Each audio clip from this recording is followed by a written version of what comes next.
বিচিত্র সাসপেন্স, পুরোটাই উত্তেজনা।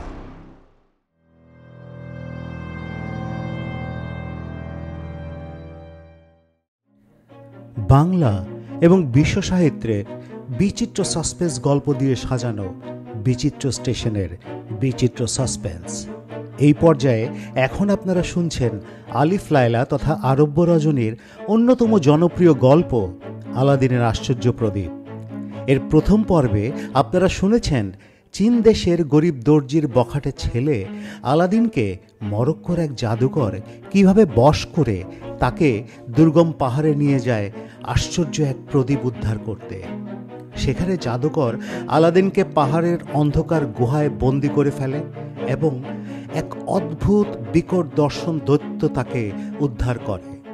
তারপর কি হলো সেই জানতে শুনুন আলাদিনের আশ্চর্য প্রদীপের দ্বিতীয় পর্ব।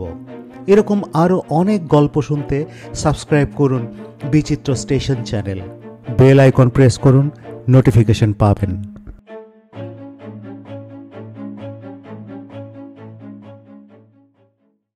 পাহাড় থেকে বাড়ির পথ অনেকটা, কিন্তু তখন আলাদিন খিদে তৃষ্ণা ভুলে ছুটে চলল বাড়ির দিকে। যখন বাড়ির দোরগোড়ায় পৌঁছালো তখন রাত অনেক। মা দরজা ধরে দাঁড়িয়ে ছেলের আগমন প্রতীক্ষা করছিল। আলাদিনকে ওভাবে ফিরতে দেখে আকুল হয়ে ছুটে গিয়ে ছেলেকে বুকে জড়িয়ে ধরল সে।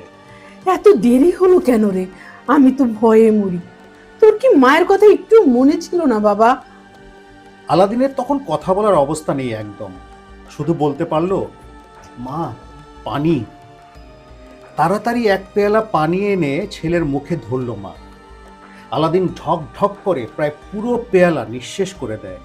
তারপর নেতিয়ে শুয়ে পড়ে দরজার পাশেই। মা গায়ে মাথায় হাত বোলাতে থাকে। বুঝতে পারে কিছু একটা ঘটেছে।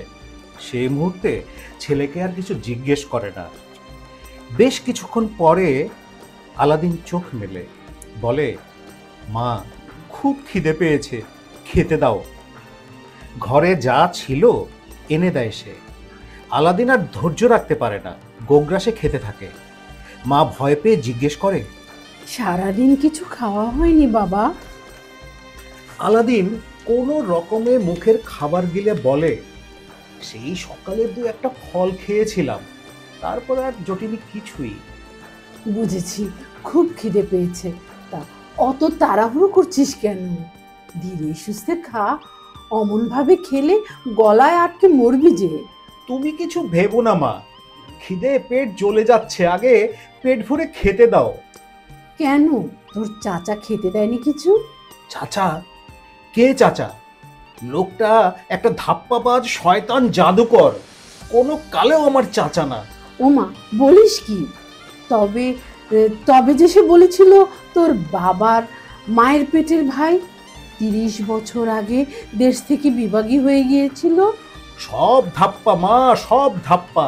আমাকে দিয়ে কাজ হাসিল করার জন্য ওরকম বাহানা করে আমাদের ঘরে ঢুকেছিল। কাজ হাসিল করার জন্য? তা তোকে দিয়ে তার কোন উপকার হবে? এমন কি কাজ করতে পারিস তুই? আলাদিন তখন সব কথা মাকে খুলে বলে। কিভাবে সে তাকে পাহাড়ের উপত্যকায় নিয়ে গিয়েছিল, কিভাবে মন্ত্র বলে সেই পাহাড় বিদীর্ণ করে ফেলেছিল, এবং কেমন করে আলাদিন তার কথা মতো সেই চেরাগ বাতিটা আনতে পেরেছিল। সব কাহিনী সবিস্তারে সে মাকে খুলে বলল। মা শুনে একেবারে চুপ হয়ে যায়। এমন ভুতুরে কাণ্ড কারখানা যে হতে পারে বিশ্বাসই হতে চায় না। বলে, সামান্য একটা চেরাগ বাতির জন্য তোকে ওই পাতালপুরীতে নামিয়ে দিয়েছিল লোকটা? কই কই কোথায় সে চেরাগ বাতি? আলাদিন এবার বুকের মধ্যে হাত ঢুকিয়ে ঢুকিয়ে ওই সব হিরে, চুনি, পান্না, মুক্তোর ফলগুলো এক এক করে বের করতে থাকে। মা অবাক হয়ে বলে, এগুলো কি? এ তো দেখছি সব খেলনার জিনিস। কই তোর সেই চেরাগ? সবুর করো মা, সবুর করো, বের করছি।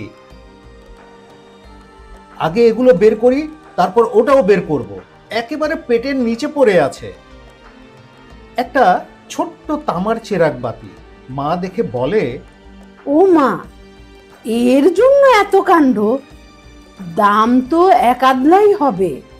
আলাদিন ঘাড় নেড়ে বলে, আমারও তাই ধারণা মা, কিন্তু বুঝলাম না লোকটা এই তুচ্ছ একটা জিনিসের জন্য কেন আমাকে ওই গুহার মধ্যে পাঠিয়েছিল, আর কেনই বা সে আমাকে ওভাবে পাথর চাপা দিয়ে মেরে ফেলার চেষ্টা করেছিল বুঝতে পারছি না আমি।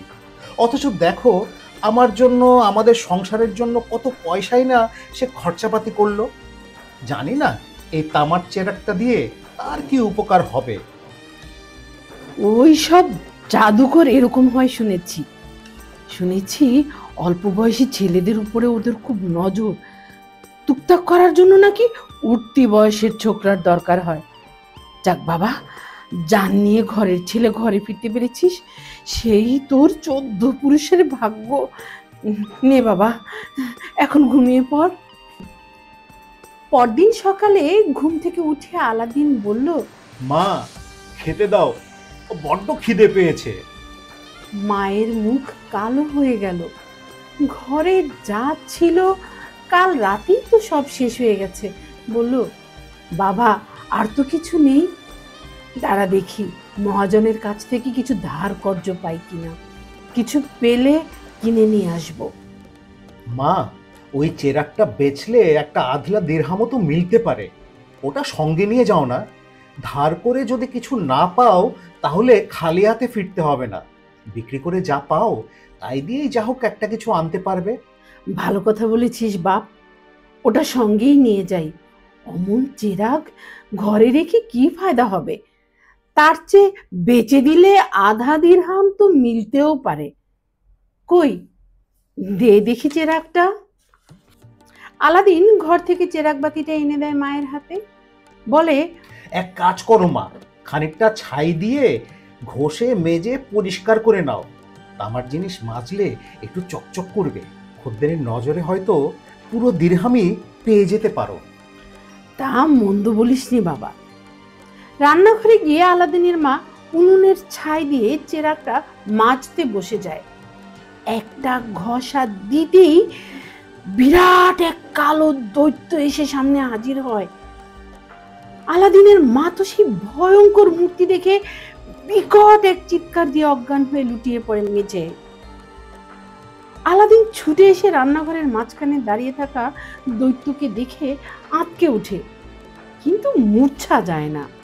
কাল রাতে পাহাড়ের গুহায় সে এরকমই আরেকটা আরো কুৎসিত দৈত্যের মুখোমুখি হয়েছিল, তাই ভয় অনেকটা গা সওয়া হয়ে গেছে। আলাদিনের আর বুঝতে কষ্ট হলো না ওই চেরাগের অলৌকিক ক্ষমতায় এই দৈত্যের আবির্ভাব ঘটেছে। তাড়াতাড়ি সে চেরাগ বাতিটা হাতে তুলে নিয়ে দৈত্যকে প্রশ্ন করে, তুমি কে? দৈত্য বিশাল মুখটা সামনের দিকে ঝুঁকে অভিবাদনের ভঙ্গি করে বলে, আমি জল, স্থল ও অন্তরিক্ষের অধীশ্বর, কিন্তু আমার ঈশ্বর ওই চেরাগ বাতি, সে এখন আপনার হাতের মুঠোয়। সুতরাং আমি হচ্ছে আপনার দাসানুদাস। হুকুম করুন মালিক, কি করতে হবে? আলাদিন বলল, কিছু খাবার দাবার নিয়ে এসো। পলকেই অদৃশ্য হয়ে গেল দৈত্যটা, কিন্তু তা পলকের জন্যই। আবার তাকে দেখা গেল এসে দাঁড়িয়েছে, হাতে বিরাট একখানা রূপোর বারকোশ, তার উপর 12খানা সোনার থালায় সাজানো নানা রকম সুগন্ধি সব খানাপিনা। উফ! বারকোশখানা মেঝে নামিয়ে দিয়ে সে আবার অদৃশ্য হয়ে গেল। মা তখনও মূর্ছিত হয়ে পড়েছিল। আলাদিন চোখে মুখে জলের ঝাপটা দিতেই চোখ মেলে তাকালো সে। তখনও তার ভয়, দৈত্যটা বুঝি ধারে কাছেই রয়ে গেছে। এদিক ওদিক ভালো করে সে দেখতে লাগলো। আলাদিন হাসতে হাসতে বলে, নাও মা, ওঠো ওঠো, তুমি ভয় করছো ওই দৈত্যটা তোমার গলা টিপে দেবে? না না, ওসব কিছু করবে না সে। ওঠো, চলে গেছে, সে চলে গেছে। মা উঠে বসে। ঘরের মেঝে বিরাট এক রূপোর বারকোশে সাজানো নানা রকম খানাপিনা দেখে অবাক হয়ে জিজ্ঞেস করে, এসব কি? কে আনলো আলাদিন? আবার কে? ওই কালো দৈত্যটা যাকে দেখে তুমি অজ্ঞান হয়ে গিয়েছিলে। দেখো মা, কত সুন্দর সুন্দর খাবার দাবার নিয়ে এসেছে আমাদের জন্যে। নাও এসো খেতে বসি, বেশ গরম আছে, দেখো না কেমন ধোঁয়া উঠছে। মা আর ছেলে মিলে খুব মজা করে খেলো। কত কাল এসব খানাপিনা চোখে দেখেনি তারা। অন্যের বাড়ি স্বাধীনিকায় নিমন্ত্রণ হলে হবে এরকম দু একখানা পদ হয়তো তাদের বরাতে জুটতো। মা বলে, এত খাবার 3 বেলা খেয়েও শেষ করতে পারবো না আমরা, আর এমন দামি খানাপিনা ফেলে দিতেও মায়া লাগে। তার চেয়ে অর্ধেকটা কালকের জন্য তুলে রেখে দিই, কি বলিস বাবা? তাই দাও মা, তাই দাও। আচ্ছা মা, এই থালাগুলো দেখেছো কেমন সোনার মতো চকচক করছে? পিতলের বাসন যত্ন করে ঘষা মাজা করে রাখলে সোনার মতোই মনে হয় বাবা। সেই কালিয়া, কোরমা, কাবাব, বিরিয়ানি, তন্দুরি প্রভৃতি উপাদেয় খাবার ওরা 2 দিন ধরে ভুরি ভোজ করে খেলো। তৃতীয় দিন সকালে আবার যে সেই অবস্থা, ঘরে ফুটো পয়সাটাও নেই। আলাদিন বলে, মা আবার সেই দৈত্যকে ডাকি, আবার সে খাবার দাবার দিয়ে যাবে।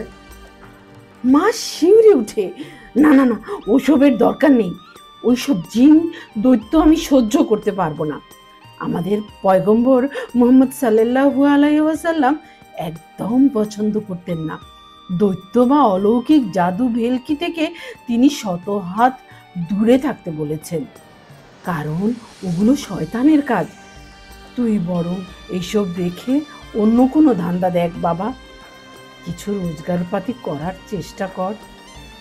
শেষে আলাদিন একখানা থালা জামার তলায় পেটে গুজে বাজারে চলে আসে বিক্রি করতে। ওপাশে একটা ইহুদির দোকান, লোকটার তেজারতি কারবার। ওর দোকানেই ঢুকে পড়ে সে। লোকটাকে দেখতে ঠিক রক্ত চোষা কাকলাসের মতো, একেবারে হাড্ডিসার চেহারা, চোখ দুটো কোটরে বসা শকুনের মতো লোলুপ দৃষ্টি। আসুন আসুন আসুন জনাব, আসুন, বলুন কি উপকারে লাগতে পারি আপনার। আলাদিন সংকুচিতভাবে থালাটা বের করে ইহুদির হাতে দেয়। ইহুদিটা থালাটার দিকে দৃষ্টিপাত করেই আলাদিনের আপাদমস্তক নিরীক্ষণ করতে থাকে। চোরাই মাল কিনা বুঝতে পারে না। কোষ্ঠী পাথর থালায় ঘষে সোনার মান যাচাই করে বলে, কত হলে দেবে? আলাদিন কি বলবে, কি দাম হতে পারে ও বুঝবে কি করে?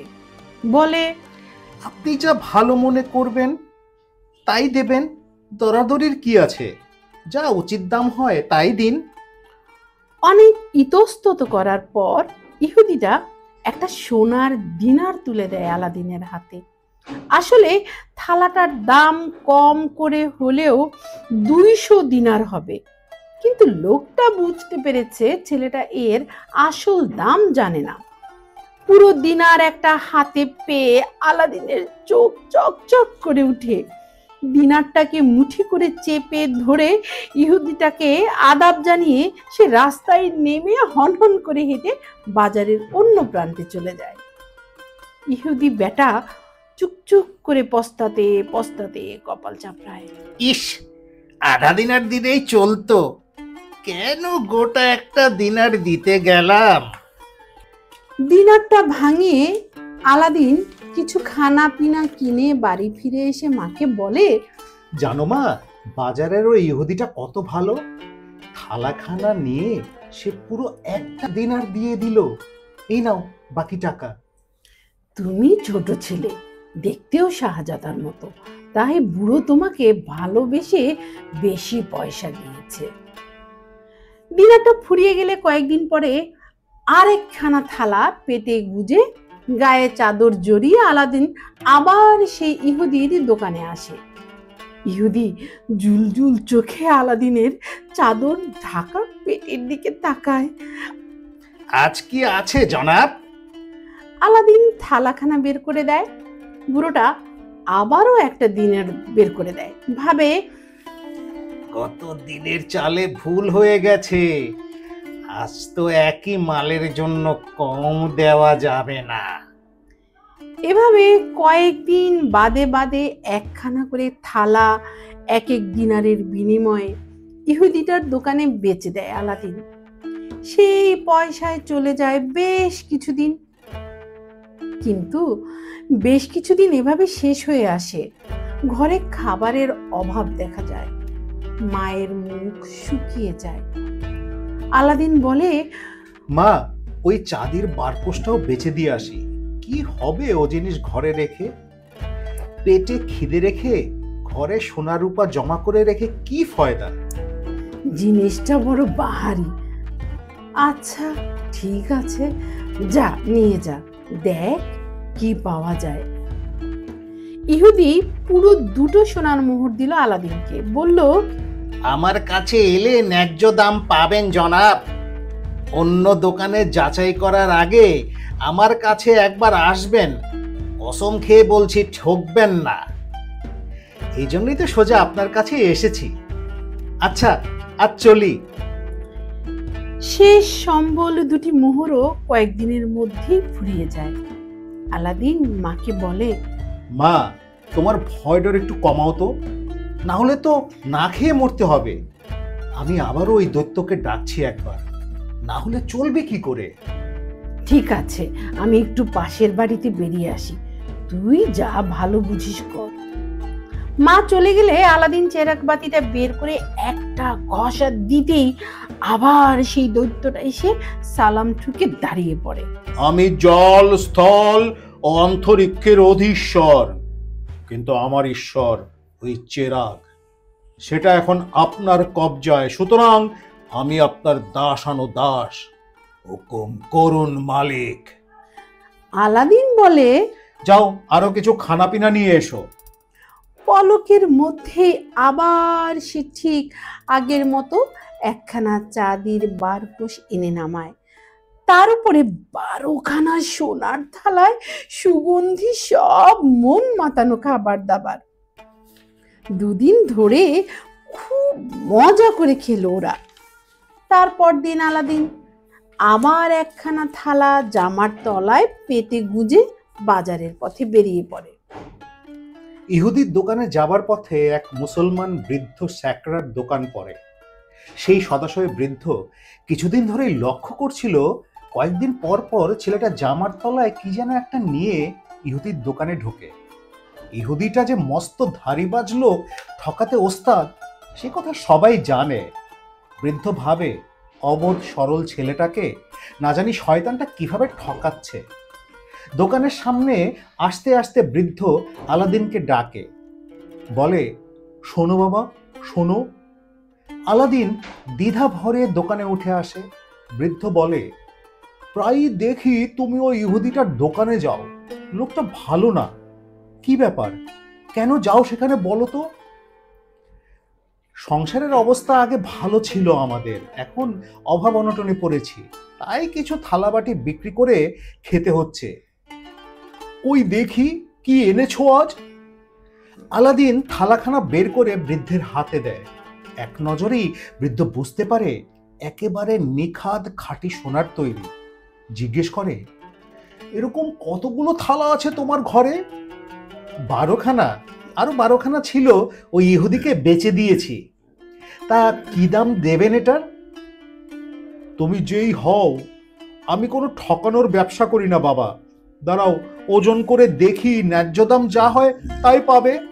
নিক্তিতে ওজন করে হিসেব কষে সে বলল, 200 দিনার দিতে পারি। আলাদিন আকাশ থেকে পড়ে, 200 দিনার? হ্যাঁ, 200 দিনার।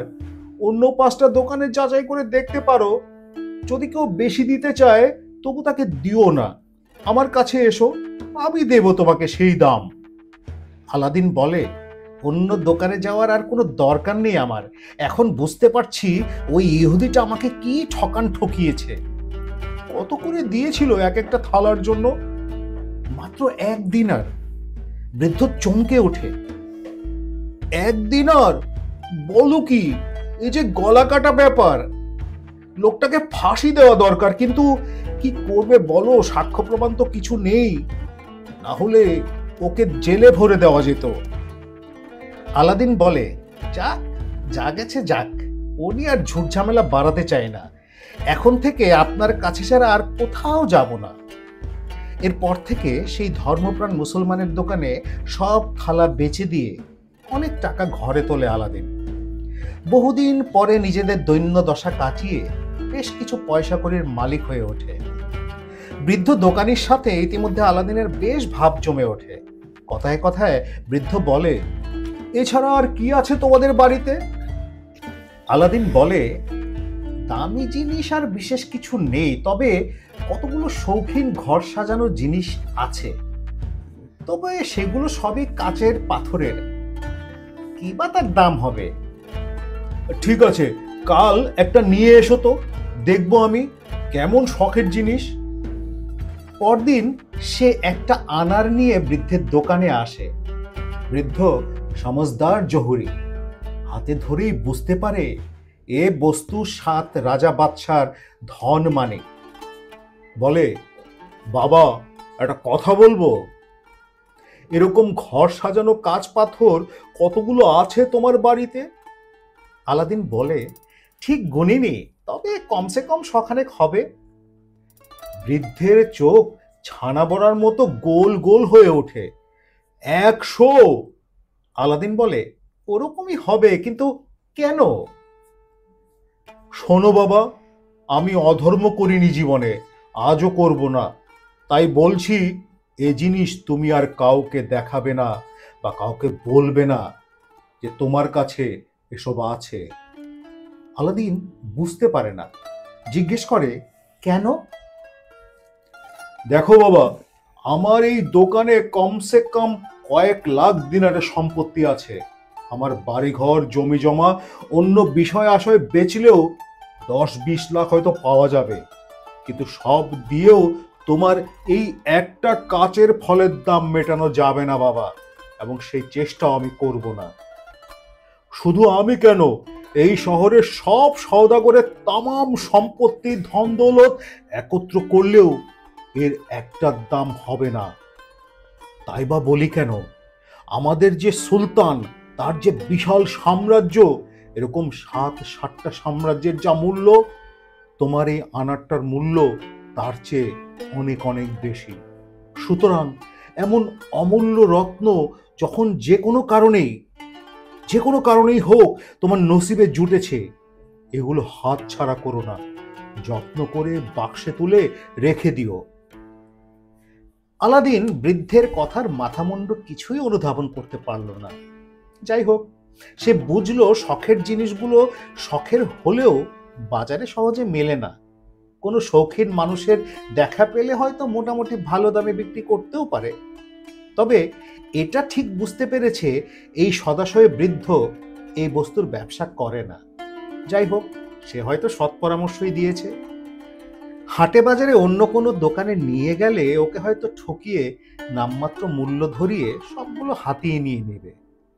বাড়িতে ফিরে এসে আলাদিন কাঁচ পাথরের ফলগুলো একটা পোটলায় ভরে খাটের তলায় ফেলে রাখে। এরপর ও নিয়ে আর মাথাও ঘামায় না আলাদিন। খায় দায় ঘুরে বেড়ায়, বৃদ্ধের দোকানে বসে গল্পগুজব করে। এভাবে দিন কাটছিল।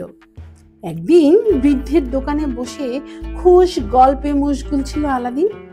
এমন সময় সুলতানের পেয়াদা বরকন্দাজরা ঢাক ঢোল বাজাতে বাজাতে ফরমাস জারি করতে করতে রাস্তা সাফ করে এগুচ্ছিল। শোনো শোনো শহরবাসী, সুলতানের কন্যা শাহজাদি বদর আল বুদুর আজ হামামে গোসল করতে যাবেন।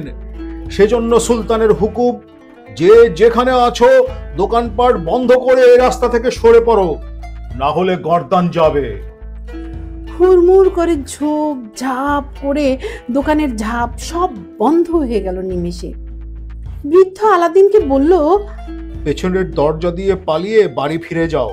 এখনই শাহজাদি এই পথে বেরোবেন, তার সামনে পেছনে কয়েকশো নিগ্র খোলা তলোয়ার বাগিয়ে হাঁটবে। যদি কাউকে পথের এধারে ওধারে দেখে তারা, তবে আর রক্ষে নেই, একেবারে কচুকাটা করে ফেলবে। তাই এক মুহূর্ত দেরি করো না বাবা, কি জানি কিছুই বলা যায় না কার নসিবে কি আছে। কিন্তু আলাদিন দোকান থেকে বেরিয়ে বাড়ি ফিরে যায় না।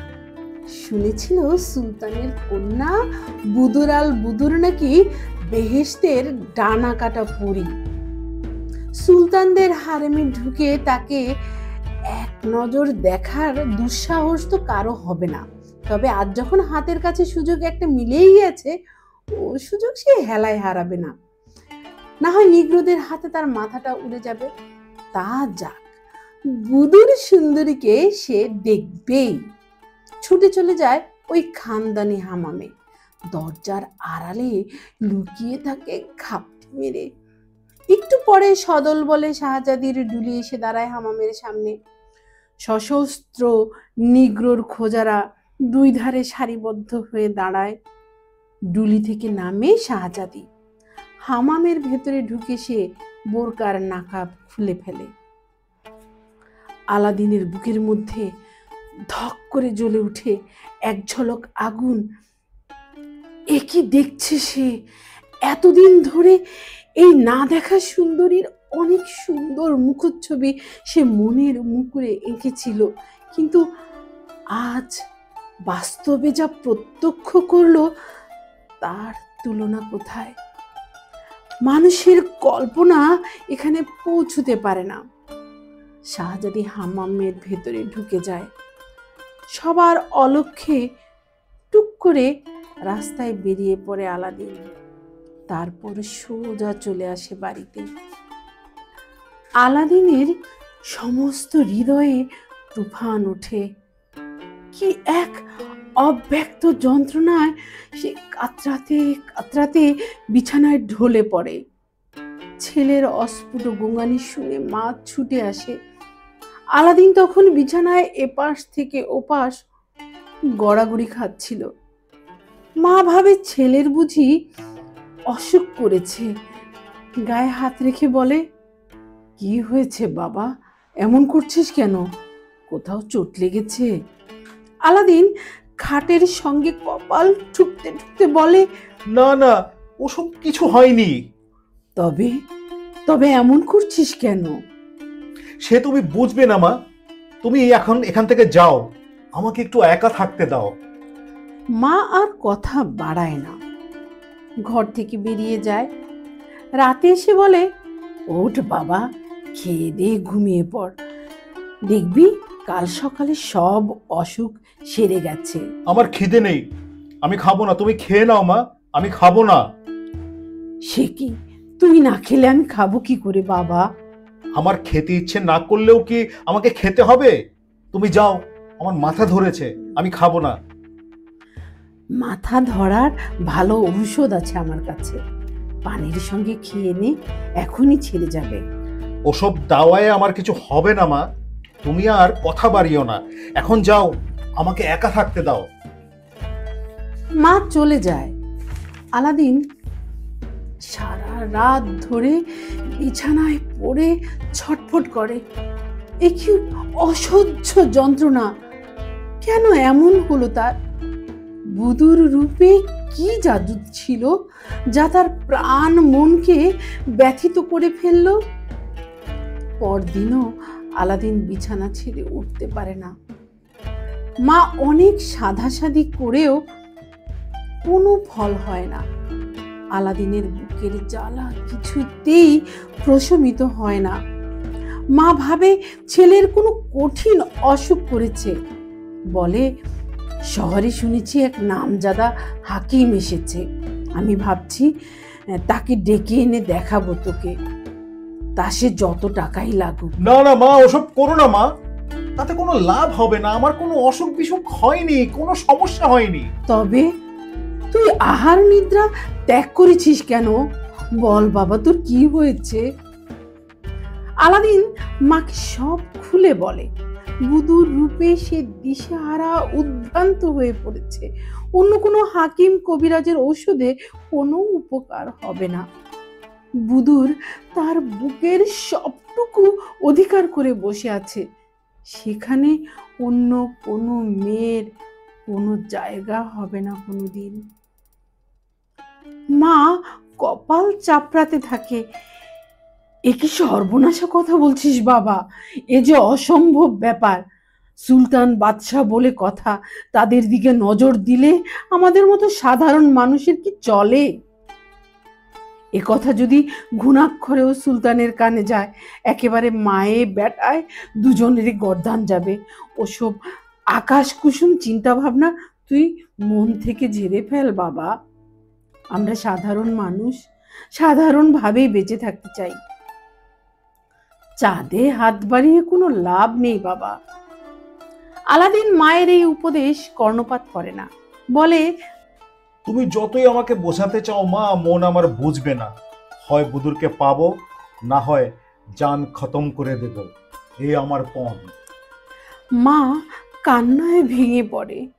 কিন্তু কি করে এই অসম্ভব সম্ভব হতে পারবে? একবার ভেবে দেখ বাবা। শুনেছি শাহজাদি বুদুরের রূপের কথায় সারা দুনিয়ার শাহজাদারা লক্ষ কোটি টাকার সাম্রাজ্য বিলিয়ে দিতে চায় তার পায়ে। আর আমরা সামান্য দরিদ্র মানুষ, কি করে তাদের চালের সঙ্গে টেক্কা দিতে সাহস করব? টেক্কা আমাকে দিতে হবে না মা। সারা দুনিয়ার শাহজাদার ঘরে যা নেই, আমাদের ঘরে সেই বস্তু আছে। পয়সা দিয়ে তার দাম হয় না। তবে এও জানি সুলতান বা তার কন্যার হাতে সে জিনিস পড়লে তার কদর হবে। কি সেই জিনিস? ওই যে কাচের ফলগুলো দেখেছিলে, পাহাড়ের গুহা থেকে এনেছিলাম। এগুলো আমি সেই বাজারের বৃদ্ধ জহুরিকে একবার দেখিয়েছিলাম। তিনি বলেছেন, সুলতান বাদশা ছাড়া এই বস্তুর কদর কেউ বুঝবে না, এর ন্যায্য দামও কেউ দিতে পারবে না। কাচের ফলগুলো তুমি নিয়ে সুলতানের দরবারে যাও, তাকে উপহার দিয়ে আসো। কই, কোথায় রেখেছিস বাবা? রান্নাঘরে একটা ঝোলার মধ্যে টাঙানো আছে। মা তাড়াতাড়ি ছুটে যায় রান্নাঘরে, ঝোলাটা নিয়ে আসে। একখানা চিনেমাটির পিরিচ নিয়ে এসো তো, বড় দেখে। সেই হিরে জহরতের ফলগুলো পিরিচে সাজিয়ে দেয় আলাদিন, বলে, মা, গায়ে একখানা শাল জড়িয়ে তার নিচে এই পিরিচখানা ঢেকে নিয়ে যাও। সুলতানকে এগুলো উপহার দিয়ে আমার মনের বাসনা জানাবে তাকে। দেখবে সে খুশি মনে রাজি হয়ে যাবে। আমার কিন্তু কেমন ভয় ভয় করছে বাবা। সুলতান বাদশাহ বলে কথা, তাদের দরবারে তো কখনো যাইনি। সাহস করে পারবো তো যেতে? সাহস তোমাকে করতেই হবে মা, করতেই হবে। তা না হলে আমি তো প্রাণে বাঁচবো না। একদিকে তোমার ছেলের জীবন, অন্যদিকে তোমার লজ্জা, ভয়, সংকোচ। আমাকে যদি বাঁচাতে চাও মা, সাহস করে তোমাকে দাঁড়াতেই হবে সুলতানের সামনে। অমন অলক্ষণে কথা মুখে আনিস নে বাবা। এই দুনিয়ায় তোর চেয়ে বড় আমার কাছে কিছু নেই। তোর জন্য আমি ফাঁসিতেও ঝুলতে রাজি আছি। না মা, তোমাকে ফাঁসিতে ঝোলাবো কেন? তোমার প্রস্তাবে তিনি রাজি না হলে ফিরিয়ে দিতে পারেন, সাজা দেবেন কেন? কি জানি বাবা, সুলতান বাদশার খেয়াল হুকুম জারি করে দিলেই তো হলো। তা হোক, তোর জন্য আমি জান কবুলও করতে পারি। ও জন্য আমি ভয় করব না। যাব তার কাছে, বলবো আমার প্রস্তাব। নিতে হয় নেবেন, না হয় নেবেন না। আমাকে যদি সাজা দেন, আমি তার জন্য চিন্তা করি না। কিন্তু প্রস্তাব শুনে সুলতান যদি ক্ষেপে তোকে কোনো সাজা দেয়, সে আমি সইব কি করে বাবা? যাই হোক মা, যাই হোক, তুমি যাও। বুদুরকে না পেলে এ জীবনে আমি এমনিতেও রাখবো না মা। আমায় বিশ্বাস করো, এই উপহার তার সামনে ধরলে তিনি তোমার উপরে খুশি হবেন। মা গায়ে শাল জড়িয়ে তার তলায় ফলের পিরিচখানা ঢেকে নিয়ে দরবারে এসে এক কোণে দাঁড়ালো। তখন সুলতান মসনাদে বসে হুকুমতের কাজে ব্যস্ত ছিলেন। সারা দরবার কক্ষ উজির, আমির ও বিচার প্রার্থীদের ভিড়ে পরিপূর্ণ। উজির এক এক করে নাম ডাকতে থাকে। সুলতান তাদের হাতে আরজি শোনেন, তারপর ফরমাশ দিতে থাকেন। এভাবে ধীরে ধীরে দরবারটার ভিড় হালকা হতে থাকে। একসময় সুলতান তার কাজকাম সমাধা করে মসনদ ছেড়ে প্রাসাদের ভেতরে চলে যায়। আলাদিনের মা কিন্তু সাহস করে সামনে এগিয়ে যেতে পারে না, কোনো কিছু বলতে পারে না তার আগমনের উদ্দেশ্য। দরবার যখন একেবারে ফাঁকা হয়ে যায়, তখন সে ব্যর্থ মনোরথে ফিরে আসে বাড়িতে। আলাদিন অধীর আগ্রহে অপেক্ষা করছিল। মাকে ফিরতে দেখে বড় আশা নিয়ে সে ছুটে আসে, কিন্তু মা ছেলেকে কোনো সুখবর দিতে পারে না। বলে, সবই আমার দোষ বাবা, পারলাম না, কিছুতেই পারলাম না বলতে। কে যেন আমার গলাটা চেপে ধরলো। বিশ্বাস কর বাবা, অনেক চেষ্টা করেছিলাম, কিন্তু সুলতানের সামনে গিয়ে দাঁড়ানোর সাহস হলো না। আলাদিন হতাশায় ভেঙে পড়ল। ছেলেকে আশ্বাস দিয়ে মা বলে, তুই ঘাবড়াস নে বাবা, আজ পারিনি, কিন্তু দেখে নিস কাল ঠিক পারবো। কাল আমি সুলতানের সামনে গিয়ে দাঁড়াবই। পরদিন যথাসময়ে সেই ফলের পিঁড়ি ছালের তলায় ঢেকে আবার দরবারে হাজির হয়, কিন্তু সেদিনও সেই একই অবস্থা। অনেক চেষ্টা করেও জনতা কাটতে পারে না আলাদিনের মা। একে একে দরবারের সব কাজ সমাধা করে সুলতান প্রাসাদে ফিরে চলে যান। আলাদিনের মা আড়ষ্ট হয়ে চুপ করে দাঁড়িয়ে থাকে। সেদিনও বাড়িতে ফিরে আলাদিনকে কোনো আশার বাণী শোনাতে পারে না, তবে ভরসা দেয় হাল সে কিছুতেই ছাড়বে না, আবার যাবে আগামীকাল। পরের দিনও একই দশা। বোবার মতো দরবারের এক প্রান্তে দাঁড়িয়ে থাকে, অবশেষে ব্যর্থ মনে ফিরে আসে। এভাবে অনেক দিন কাটার পর একদিন সুলতান উজিরকে জিজ্ঞেস করলেন, আচ্ছা, ওই যে ও পাশে একটা মেয়েকে দেখো, আমি লক্ষ্য করেছি প্রতিদিন সে দরবারের শুরু থেকে শেষ পর্যন্ত ওই এক জায়গায় দাঁড়িয়ে থাকে। আমার মনে হয় সে কিছু বলতে চায়। উজির বলে, কিন্তু জাহাপানা, কত সাধারণ মানুষ আপনার দরবারে আসে তাদের নিজের আর্জি পেশ করতে।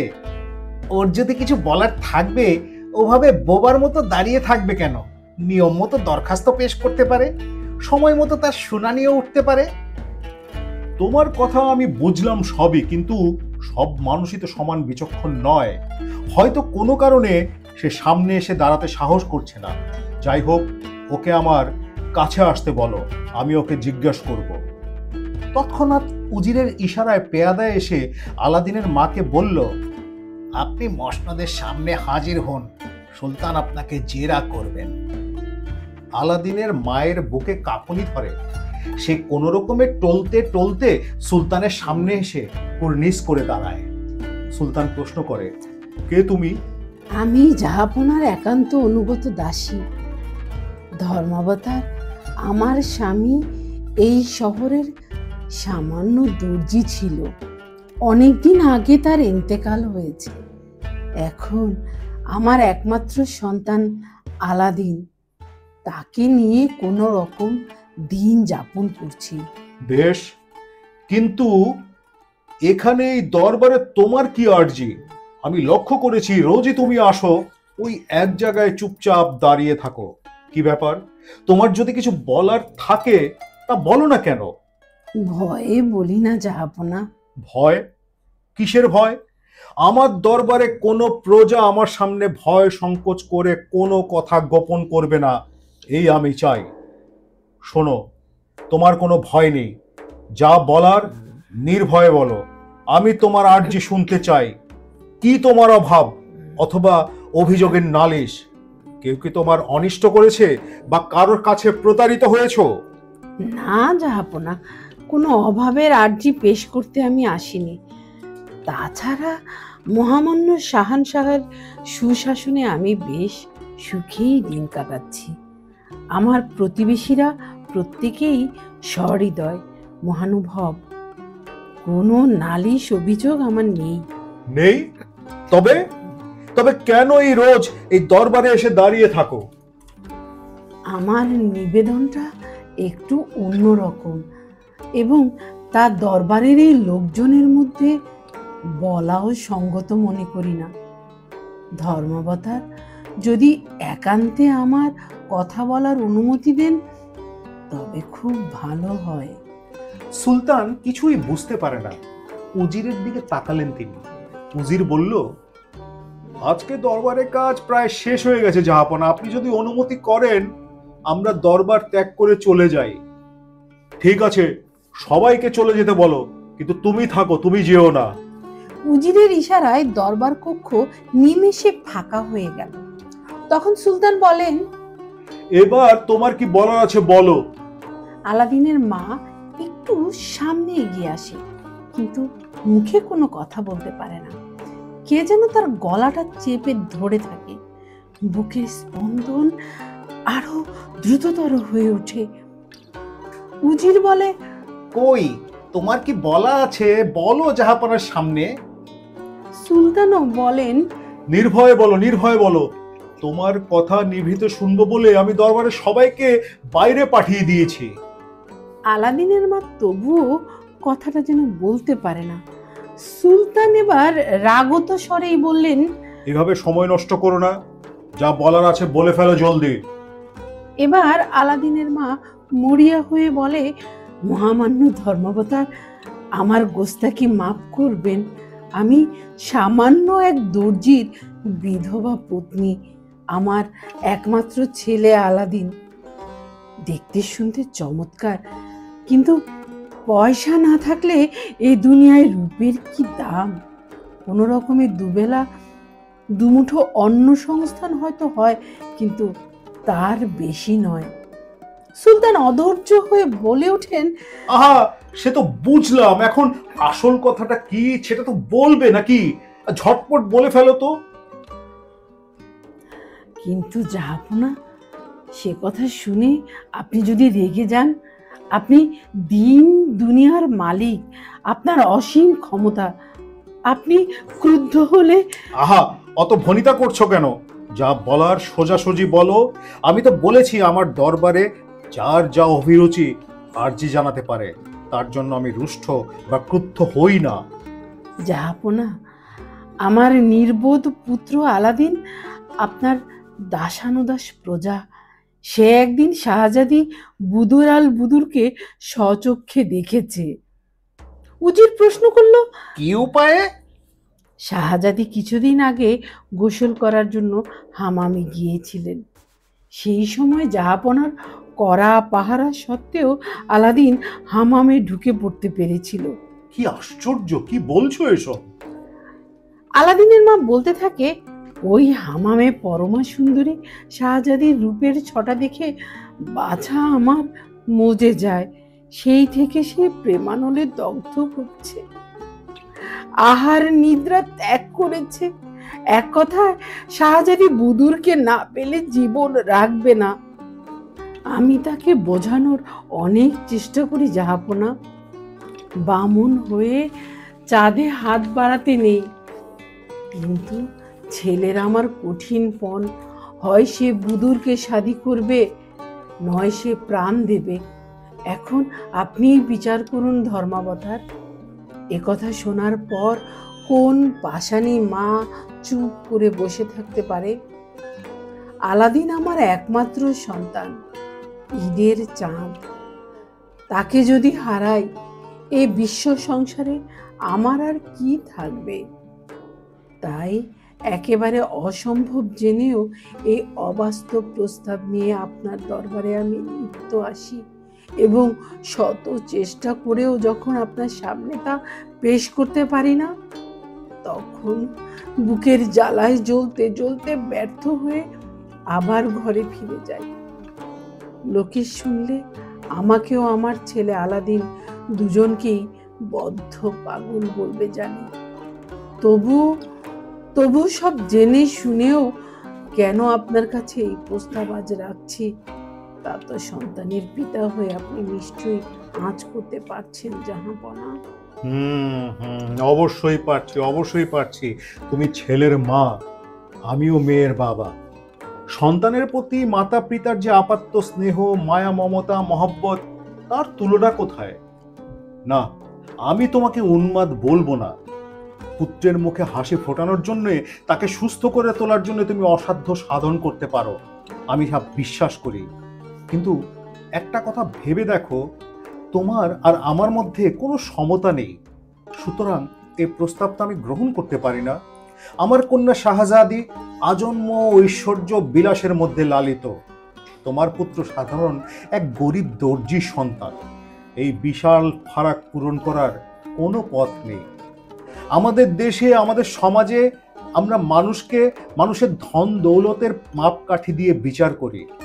অন্য যা কিছুই গুণাবলী থাক, কোনো কাজে আসে না। এক্ষেত্রে আমার কন্যা বুদুরের পানি গ্রহণ করতে গেলে তার যোগ্য ইনাম চাই, এবং আমি বুঝতে পারছি সেই দৌলত তোমাদের নেই। সুতরাং তোমার ছেলের মন থেকে এই দুরাশা মুছে ফেলার পরামর্শ দাও। আলাদিনের মায়ের চোখ জলে ভরে আসে। শালের তলা থেকে চীনামাটির থালাখানা বের করে সুলতানের সামনে রাখে সে। আমার পুত্র আলাদিন শাহেনশাহকে তার নজরানা পাঠিয়েছে জাহাপনা। মণিমাণিক্যের দ্যুতিতে সমগ্র দরবার কক্ষ ঝলমল করে ওঠে। সুলতান দুহাতে মুখ ঢেকে মসনদের পেছনে হেলে পড়েন। এ কি, এসব কি? উজির থালা থেকে একটা ফল হাতে তুলে নেয়। দেখতে দেখতে ওর চোখ দুটো বিস্ফোরিত হয়ে ওঠে। অপূর্ব, এই যে অপূর্ব! সুলতানের হাতে তুলে দেয় সে ফলটা। দেখুন জাহাপানা, আপনি তো জগৎ বিখ্যাত জহুরি, একমাত্র আপনি এর আসল কদর বুঝবেন। ওহ, আমি ভাবতে পারছি না এ ধন কোথায় পেল সে। সুলতান পরীক্ষা করে বললেন, সারা দুনিয়ার কোন নবাব বাদশাহ কারো ঘরে এ বস্তু নেই। এই সামান্য দর্জির বিবি এসব কোথায় পেল? এর একটার উচিত দাম তো আমার ধনাগারে নেই। এগুলো তুমি কোথায় পেলে দর্জির বিবি? আমার ছেলে আলাদিন একবার পরদেশে বাণিজ্য করতে গিয়েছিল, সেখান থেকে সে নিয়ে এসেছে। সুলতান মহানুভব, আপনি যদি আমার ছেলের এই সামান্য উপহার গ্রহণ করেন, সে ধন্য হবে জাহাপনা। সুলতান উজিরের দিকে তাকালেন। তাহলে উজির, এখন তো আর এই বিধবাকে ফিরিয়ে দেওয়া সম্ভব না। বুদুরকে পাওয়ার যোগ্যতার মূল্য তো সে সংগ্রহ করে এনেছে, এখন একে না বলা যাবে কি করে? উজির বলে, কিন্তু জাহাপনা, আপনার সঙ্গে তো আমার কথা হয়ে আছে। আপনি বলেছিলেন বিশেষ যোগ্যতর পাত্র না পাওয়া গেলে শাহজাদি বুদুরকে আপনি আমার পুত্রের সঙ্গেই শাদী দেবেন। সে কথা আমি ভুলিনি উজির, এখনো বলছি আমার যোগ্য ইনাম তুমি সংগ্রহ করো, তোমার ছেলের সাথেই আমি বুদুরের শাদী দেব। এর জন্য আমি তোমাকে 3 মাস সময় দিলাম। এই 3 মাসের মধ্যে তোমাকে এর থেকেও মূল্যবান দান সামগ্রী সংগ্রহ করে আনতে হবে। তাই হবে জাহাপনা, তাই হবে, যেভাবেই পারি। আমি এর চেয়েও আরো অমূল্য রত্ন মাণিক্য আপনাকে এনে দেব। সুলতান এবার আলাদিনের মাকে উদ্দেশ্য করে বললেন, তুমি নিশ্চিন্ত মনে ঘরে ফিরে যাও দর্জির বউ। তোমার পুত্র আলাদিনের সাথেই বুদুরের শাদী হবে এরকম প্রায় নিশ্চিত রইল। তবুও আমি আমার সত্য রক্ষার জন্য উজিরকে 3 মাসের সময় দিলাম। আমি জানি আমার উজির কেন, দুনিয়ার কোনো সম্রাটের পক্ষেও এই মণিমাণিক্য অধিক কোনো বস্তু সংগ্রহ করা সম্ভব নয়। ধরে নিতে পারো সে তোমার পুত্রবধূ হবেই। শুধু 3টে মাস সময় আমি উজিরকে দিলাম। এই 3 মাস পরে কোনো বাধা থাকবে না, বুদুরকে আমি তোমার ছেলের হাতে তুলে দেব। আলাদিনের মা সুলতানকে কুর্নিশ জানিয়ে ঘরে ফিরে এলো। আলাদিন অধীর আগ্রহে পায়চারি করছিল ঘরে। অন্যদিন মা তাড়াতাড়ি ফিরে আসে দরবার থেকে, কিন্তু আজ তার অনেক দেরি হচ্ছে। তবে কি কোনো অঘটন ঘটলো? বেটা আলাদিন, মা আনন্দে ছুটে এসে আলাদিনকে জড়িয়ে ধরে। আজ আমার এত চেষ্টার সুফল পেয়েছি। আলাদিন বুঝতে পারে খবর শুভ, সন্দেহ নেই। কি মা, কি হয়েছে বলো? তোর ওই কাচের খেলনাগুলো দিতেই সুলতান গলে গেলেন। বললেন শাহজাদি বুদুরকে তোর সঙ্গে শাদী দেবেন তিনি, কিন্তু 3 মাস বাদেই শাদী হবে। এখনই হতো, কিন্তু ওই মুখ পোড়া উজিরটা একটু ঝামেলা বাঁধালো। বাধা দিল কেন? তার নিজের বাদরমুখ বামন হাদা একটা ছেলে আছে, শাহজাদি বুদুরের সঙ্গে শাদী দেওয়ার জন্য সে সুলতানের কাছে বায়না ধরেছে। সুলতান ওকে 3 মাস সময় দিলেন, বললেন এর মধ্যে আমাদের আরো দামি দামি দেনমোহর দিতে হবে, তা না হলে এ শাদী তোর সঙ্গেই দিয়ে দেবেন তিনি। এখন আমার ভয় লাগছে বাবা, ওই বাদরমুখো উজিরটা যদি আরো বেশি ধনদৌলত জোগাড় করে? আলাদিন হাসে। মা, তুমি একটা আস্ত পাগল মা, আস্ত পাগল। যে বস্তু সুলতানের হাতে তুলে দিয়ে এসেছো, তামাম দুনিয়া খুঁজলেও তার নখের যোগ্য একটা জিনিস কেউ জোগাড় করতে পারবে না।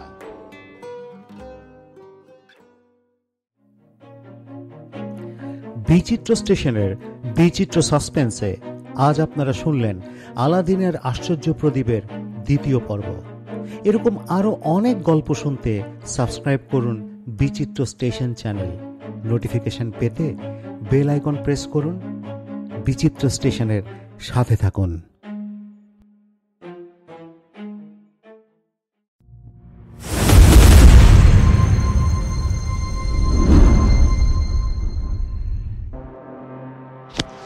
বিচিত্র সাসপেন্স, পুরোটাই উত্তেজনা।